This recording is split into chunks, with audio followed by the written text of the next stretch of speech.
ফিলিস্তিনের গাজায় চলমান ইসরায়েলি গণহত্যার প্রতিবাদে আগামীকাল রাজধানীতে আয়োজন করা হচ্ছে মার্চ ফর গাজা।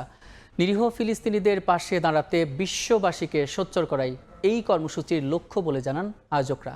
মহানগরীর বিভিন্ন পয়েন্ট থেকে শুরু হয়ে প্রতিবাদী শোভাযাত্রা মিছিল হবে সোহরাওয়ার্দী উদ্যানে। এখানে র্যালি পরবর্তীত সভায় একই মঞ্চে দেখা যাবে রাজনৈতিক দল, সামাজিক সংগঠন সহ বিভিন্ন অঙ্গনের শীর্ষ নেতৃবৃন্দকে।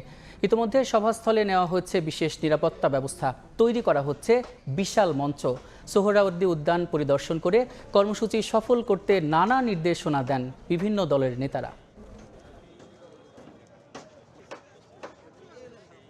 এই দেশের যে কোনো মত থাকুক না কেন, সব মত যে আমরা এক হতে পারি মুসলমানের দুর্দিনে, সেটার প্রমাণ হবে আগামীকাল। আমাদের বিপুল সংখ্যক স্বেচ্ছাসেবক থাকবে শৃঙ্খলা বজায় রাখার জন্য। আমাদের নিজস্ব স্বেচ্ছাসেবকরা ডিউটি পালন করবে এখানে। প্যালেস্টাইন সলিডারিটি মুভমেন্টের পক্ষ থেকে ঐতিহাসিক মার্চ ফর গাজা ঘোষণা করা হয়েছে এবং এই কর্মসূচির প্রতি সারা দেশের দল, মত, জাতি, ধর্ম নির্বিশেষে সকল মানুষের অভূতপূর্ব আগ্রহ এবং সাড়া তৈরি হয়েছে।